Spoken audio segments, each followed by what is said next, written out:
Let's learn about the center of gravity, center of mass, and centroid of a given body. These are important points.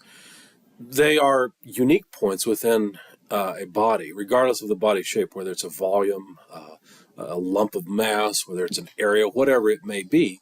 It does have a centroid and a center of gravity, or a center of mass. So we're going to understand the concepts of what these things are, and then also learn how to figure out where those points are in particular. So we'll learn about the center of gravity and determine the center of gravity location, but you should go through the other items in this lecture slide deck and look at the group problems, the example problems, and so forth. If you are not, well, I mean, obviously if you're watching the video and we're not in class together.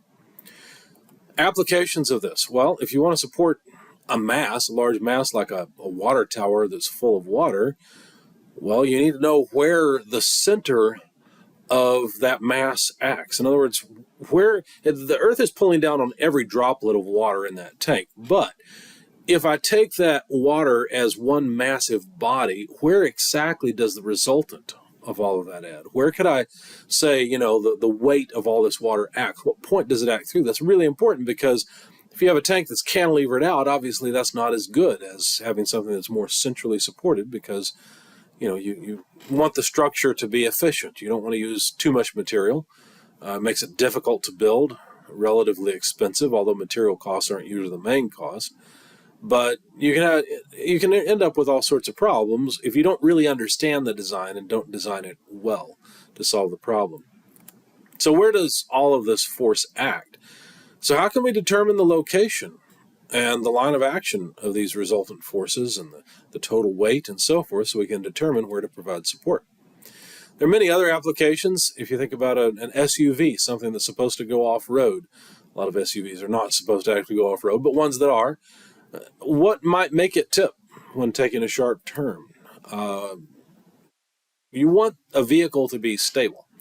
And what makes a vehicle stable is the location of its center of mass. And how would you determine where the center of mass should be in order to make this SUV more stable? Should it be higher? Should it be lower? Should it be to the left, to the right? How would you move around the center of gravity of this vehicle, if you could, in order to make the vehicle more stable in cornering and going over rocks and so forth? So how would we determine where it's at? Let's say that it's too late, it's already built, we want to know if it can go around a curve at a certain speed. How would we know where is the SUV center of mass? Is there a way we could measure that? Well, we'll see a problem either in the examples or in the homework set where you actually determine the center of mass location. In fact, I think I've got one in the example and one in the homework for you. What about this goalpost? If you think about it, each bit of this goalpost is made out of pipe. There's a bent pipe that goes into the ground. It's obviously a little bit larger diameter. Then there's the uprights and the horizontal piece. And all of these are kind of like lines, right? But where exactly is the center of gravity? Because we've got to understand how to support the goalpost against whatever loads will be applied to it. Obviously, we usually don't design these to be, hold up people hanging off of it celebrating after a game. But anyway, it is supposed to hold up its own weight. So how could we locate the center of gravity? Well, you can use integration to find that out. If you treat each of these pipes as a line with a certain amount of weight per length or mass per length, you can actually use integration to determine the location of the center of gravity of this entire structure, and therefore determine how you would need to support the post. So how do we determine it? Well, we'd use integration to do it, but I'll show you some details in a moment. So let's understand the concept of a center of gravity. Basically, a body is made up of a lot of different pieces, and each little bitty part is being pulled down by gravity. The Earth is attracting every single point within the body. So we've got in the upper figure a little differential amount of mass that's being pulled down with a differential weight, d sub w. It's just a small part of the body. But what we're really interested in is where's the location G, in this case, where all of the weight of the body apparently acts, where it's an equivalent. What do we mean by equivalent? Well, what we mean is that this is a point where the resultant of that force acts. And so it's a balance point. It's kind of like when we were dealing with distributed loads, we're trying to find out where could we place a resultant of that load and it have the same effect as all the individual distributed bits of the load. In the same way, where could we place the total weight of this body and it have the same effect on the body that all the little individual pieces have? Now this looks like a sphere of water which will fall apart. Let's assume that this is a rigid body so that it's a little more understandable. The water tower may not have been a great example because you know that the water can slosh around, but we were treating that body as just a still, water that wasn't sloshing around or doing anything. It was just still, and it didn't matter that it wasn't bonded together really well. It wasn't a solid, it was a liquid, because we could still talk about a center of gravity for that water tower, or the water in the water tower. So each of these particles that make up the body have some differential weight, dW, and then the center of gravity is just where we should put the resultant of all that weight added together, the total weight of the body, so that it's the same as if we consider all the individual minuscule weights of all the individual minuscule pieces of matter that make up the particular body. Another way to look at this is the way we looked at it when we considered distributed loads.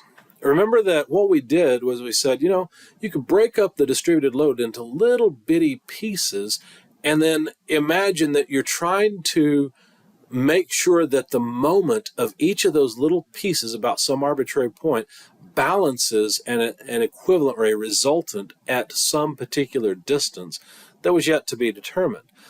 And that distance would be sort of the center, the centroid of that distribution. And that's basically the same idea here. We're really interested in the resultant acting at a point such that the moment of that resultant equals the moment of all the individual pieces that make up the body. So in this case, that moment, if we're interested in, if we're interested in the X bar location, so how far out is the center of gravity along the x-axis of this body? Looks like this body's in the positive XYZ quadrant, or well, it wouldn't be quadrant, but whatever it is in 3D. So how would we determine X bar? Well, we want all of the weight applied to X bar to cause the same moment about the y-axis that all of the individual weights cause about the y-axis. Because you could take all the little differential weights, figure out where they're located, x tilde, okay, and multiply x tilde by dw and add them all up, and that's the moment of all the individual weights. In fact, we'd have to integrate. So there's a key thing here you need to know. That is that X bar, Y bar, Z bar, if it's got a bar above it, what we mean in the context of center of gravity and centroid is the location of the resultant. Okay, that's what those things mean. Whereas the symbols with the tilde above them mean the location of the individual pieces that make up the entire body, or the area, or the volume, or whatever we end up dealing with. In this case, we're talking about weight or mass and its attraction to Earth. So in this case, we're talking about the location of center of gravity of all of the little individual weights, if you will, that make up the body. But there's another way to look at this, and that is that the centroid is a balance point. It's a point where the moment of all the individual weights about that point cancel out. And so it's a balance point is what it really is. So how are we going to do this? Well, we've got to add up the moment of all the little different elements of weight about, we have to add up their moment about the y-axis, for example. And so what we're saying here is that X bar, the location of the centroid of the body along the x-axis, times the resultant weight of that body, that's on the left-hand side of the equation, equals the sum, and since we're going to have a differential, weight, we're going to have an infinite number of them, so we've got to integrate. That's really what integration does. It's just a sum over an infinite number of things. So we're going to integrate the moment of all the individual little pieces of weight, if you will, the individual bits of weight. And those two have to be equal. That's the definition of the centroid X bar. We can do the same thing on the y-axis and the z-axis as well if we're dealing with 3 dimensions. Now, you might look at this and say, well, that doesn't make sense because weight acts in one direction, and the moment of the weight about the z-axis is actually 0 because the weight points in the same direction as the z-axis. This is more of a concept of a balance point. Imagine that the weight turns to a different direction. For example, in calculating the location of z bar, the centroid on the z-axis, what that equation is doing, the very last one, it's taking the moment, make sure I get this right, it's taking the moment about, say, the x-axis, with the weight operating in the negative y or positive y-axis. It doesn't really matter. So it's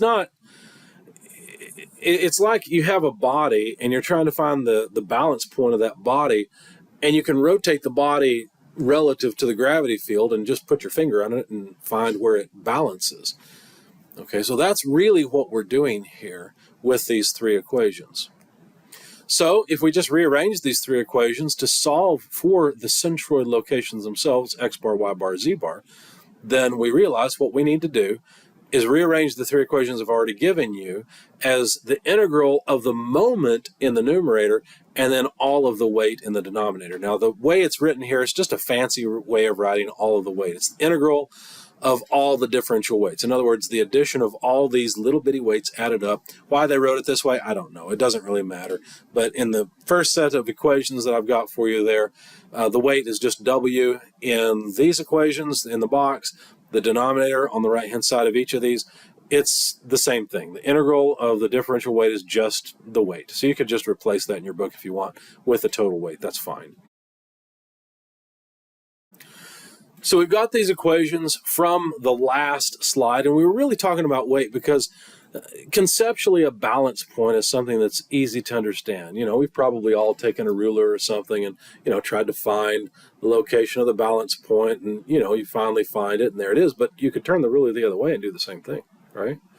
So that's what I'm saying about changing the direction of the weight in order to find x bar, y bar, z bar, okay?